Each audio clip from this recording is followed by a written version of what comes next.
Good morning, everybody. This is Diggs. It's another beautiful day out here in the Pacific Northwest. We got lots of snow and my water's still not working, but that's okay because we got WoTV, right? Right. Anyway, let's talk about the Crystal Festival. Let's talk about everything that's going on in the game, kind of what the goods are, kind of where I'm at right now. Let's dig in. We're actually going to start off with a lot of the good stuff that I really enjoy out of the Crystal Festival. First off, I love the daily purchase bonus. I love the daily purchase bonus for 5,000 and up, giving 100 Joom shards, 3, rainbow weed. As someone who has a budget in the game that invests in the game, it's hard to kind of discount how great this is for helping kind of paying players out. Not that paying players need a lot of help out, but I do believe that if you're investing in a game, you should be rewarded. So I really appreciate that, and I really enjoy that change to the daily purchase bonus. The far plane, I actually really enjoy the Joom Event as well. I of course kind of wish, it kind of feels like Joom should have been released with the next chapter of Warriors of the Crystal, or potentially with the first chapter of Warriors of the Crystal. I think that would have been kind of more appropriate, created a little bit more hype around the Crystal Warriors. Just releasing with the EX quest, if this is going to be the trend with all of the Warriors of Crystals, where they just release with the EX quest and kind of no other content for the week, I'll probably be a little disappointed. But I do like the weapon. I like that it can be used on Uldoa. I like that it can be used on Joom. So, I mean, besides the lack of PvE content this week, maybe they'll combine tower or a raid, in sequence with this in the future. But right now, it does feel like, while I like the PvE content, there is not enough of it this week. Now, in terms of the banners, I really enjoyed the 2K paid 5 UR with a chance to get Joom. I actually think that was really good, because I think for a long time, we don't have the newest featured unit available on a lot of the UR pull banners, particularly, 5 UR, 10 UR. 5 UR, absolutely worth it. And, you need those types of banners. Those banners are great for people who maybe want to take a YOLO chance at getting Joom.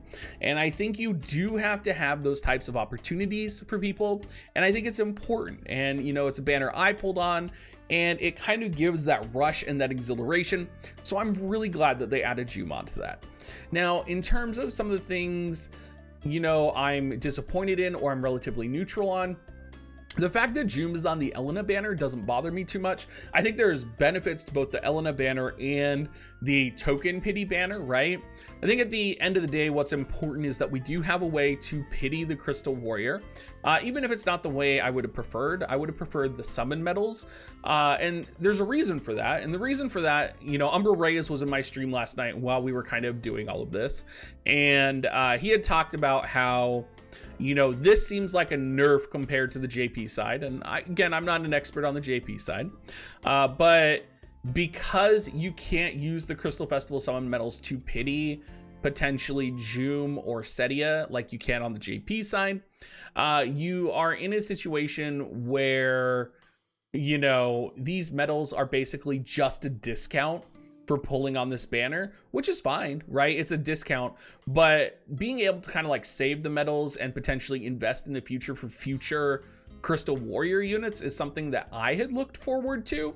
And the fact that Joom is not on a medal pity at all kind of has me apprehensive that maybe they're going to change that, and that we are not going to get medal pities for the future Crystal Warrior units, which means you can't, potentially pay for the 300 paid viz, roll a 10 pull and contribute those medals to a future pity. So that's something that I'm kind of just keeping in the back of my mind right now.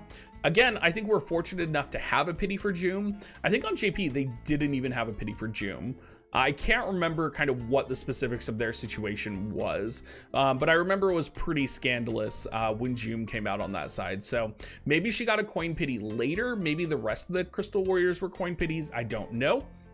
But the fact that she's not on a coin pity right now has me worried that, if I want a Crystal Warrior, I'm going to have to go dump 32k viz or more, 42k viz or 40k viz into actually purchasing a single Crystal Warrior, which is upwards of about, well, not upwards, it actually is about $400. So,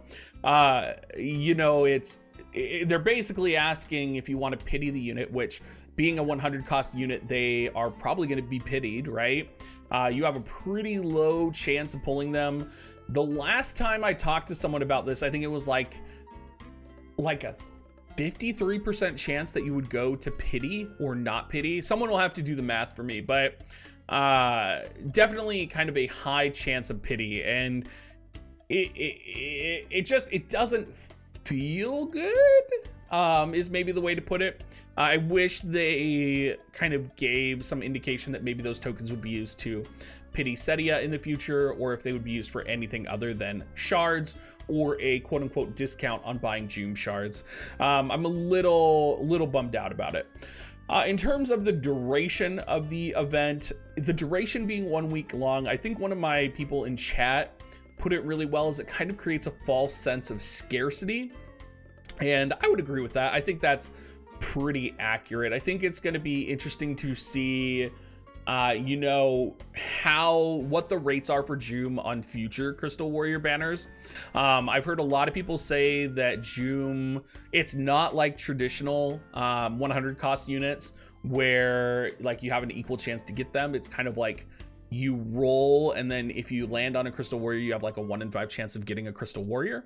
That's something that I've heard. I don't know if that's true, but they called it the like decaying pull or something. I can't remember what they said, but it definitely had me being like, oh, that sounds terrible. So something I'm keeping in mind here. The Crystal Festival shop, of course, disappointment, you know, all around. Crystal Festival shop down here, disappointment as well. I mean, you can get a Sable Storm. That's about it. I mean, for the launch of, you know, Joom, again, it would have felt better if there were maybe some other things going on, or maybe like they released, I don't know, something else in coordination. It just didn't feel like, you know, this was special enough to them. You know, we have the hype for the Warriors of the Crystal Joom release celebration login medals, and a lot of people are like, great, 40 free Joom shards. But that's literally the 40 free Joom, or the 40 Joom shards that you probably would have gotten, or 35 from the 60 paid Viz purchase from the event being 2 weeks long versus 1 week long. So again, something to consider that I think about, where I'm just like, is it really like them just giving us shards, or are they just kind of relocating kind of in general where their shards would be? In terms of the pity medals, we kind of talked about this already. We have 200 Joom unit shards as opposed to 100 according to Umbra. And yeah, I would say that's kind of an indication that maybe you won't be able to pity Setia in the future. Maybe Ahriman will be added to this, and you'll be able to like pity Ahriman VC. I don't really know, but it has me apprehensive for what's coming out in the future and the future Crystal Warriors. I just wish there was maybe a little more communication, a little more understanding of what's coming, and I wish they weren't 100 cost. I wish they would do something where, you know, it was just a little bit more easier to get. Anyway, everybody, thank you so much for listening. I hope you guys all have a great rest of your day, and I will talk to you guys next time.